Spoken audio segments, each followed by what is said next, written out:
नमस्कार दोस्तों, आज हम बात करने वाले हैं जौनसारी जनजातीय समूह के बारे में। तो गढ़वाल क्षेत्र का सबसे बड़ा यह एक जनजातीय समूह है।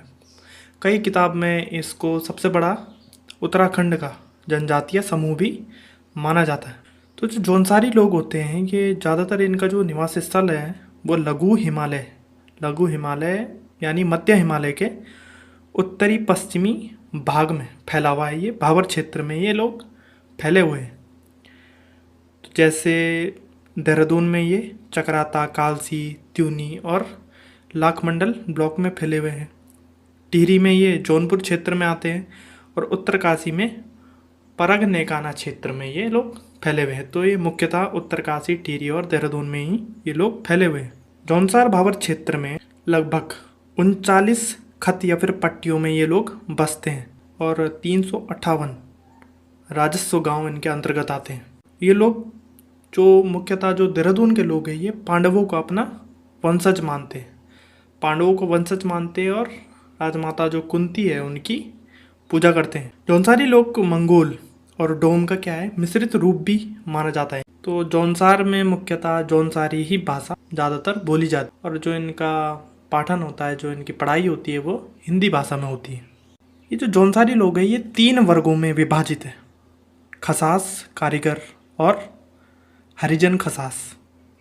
जो खसास है उसमें आते हैं ब्राह्मण और राजपूत। जो कारीगर है उसमें आते हैं लोहार, सोनार, बढ़ई जैसे लोग जो काम करते हैं और अपनी रोजी रोटी चलाते हैं। फिर आते हैं हरिजन खसास। हरिजन खसास में जैसे डोम, कोल्टा, कोली, मोची, इस तरीके के जो तबके, जो सबसे छोटा तबका है इनका वो यही है। इसमें जो कोल्टा है, मुख्यतः जो कोल्टा है, इनकी जो स्थिति है वो बहुत ही दयनीय है, लेकिन सरकार के द्वारा कई तरीके की योजनाएं इनके लिए चलाई जा रही है। इनके अगर हम वस्त्र के बारे में देखें, इनके जो पुरुष होते हैं वो सर्दियों में ऊनी कोट और ऊनी पजामा पहनते हैं जिसे जंगोली कहा जाता है, और ऊनी टोपी पहनते हैं जिसको डिगुबा कहा जाता है। इनकी जो महिलाएं होती है वो पहनती है ऊनी घाघरा। और वहीं जब गर्मियाँ पड़ती है तो वो सारी चीज़ें सूती कपड़े में बदल जाता है। जैसे पुरुष चूड़ीदार पैजामा पहनते हैं और बंद गले का कोट पहनते हैं, वो सब सूती के होते हैं, सूती टोपी होती है। और स्त्रियां सूती घाघरा और कुर्ती कमीज पहनती है, जिसे क्या कहा जाता है, कुर्ती कमीज को जग्गा कहा जाता है। और कुर्ते के बाहर चोली पहनते हैं, जिसको अपनी भाषा में चोल्टी कहते हैं।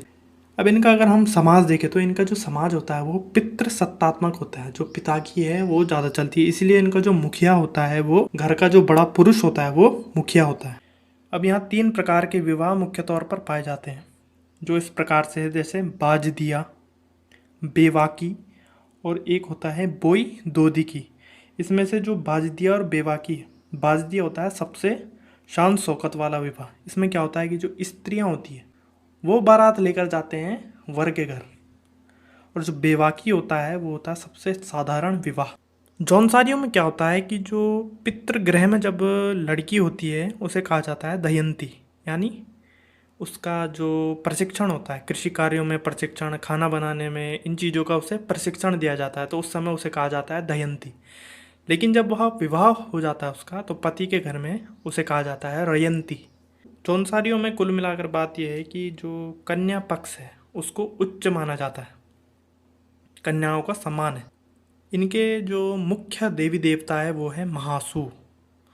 जैसे वासिक, बोठा, पवासी और चोलदा, ये महासू के ही अलग अलग रूप हैं।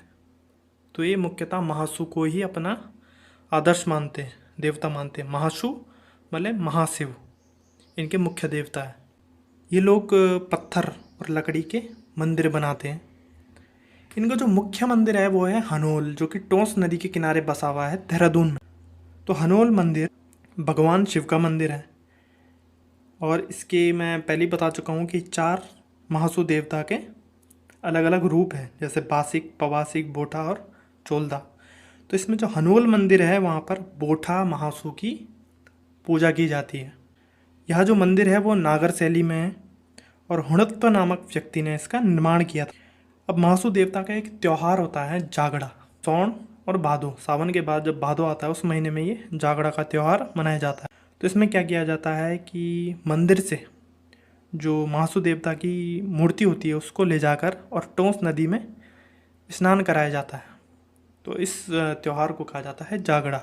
अब ये कई तरीके के त्यौहार मनाते हैं, जैसे इनका त्यौहार है दीपावली। तो ये जो हमारी जो दीपावली होती है उसके 1 महीने बाद मनाते हैं। जो मुख्य दिवाली होती है उसके 1 महीने बाद इनकी दिवाली शुरू होती है। और ये कैसे मनाते हैं? अपने आंगन में भीमल की लकड़ी का होला ये लोग जलाते हैं और भेला नृत्य भी करते हैं। उसी दीपावली के दूसरे दिन जो पुरुष होते हैं वो पत्तेबाजी नृत्य करते हैं। दशहरे को ये लोग कहते हैं पंचाई, और पांडव भी कहते हैं कुछ लोग दशहरे को। विजयदशमी को ये लोग कहते हैं पायता। बिस्सू मेला होता है, तो बिस्सू मेला इनका सबसे बड़ा मेला है। तो ये बैसाखी के बाद लगभग 4 दिन तक चलता है जो बिस्सू मेला होता है, और ये जौनसार का सबसे बड़ा मेला होता है। इसमें क्या होता है कि चावल से बने हुए पापड़, जिन्हें लाडू एवं सांकुली कहा जाता है, इसको परोसा जाता है और बांटा भी जाता है, खाया जाता है। तो इस तरीके से बिस्सू मेला इनका सबसे बड़ा मेला है। एक इनका त्यौहार होता है नोणाई, भेड़ पालकों का त्यौहार है। एक यहाँ बहुत ही फेमस मेला है वीर केसरी चंद का, जो कि 3 मई को लगता है।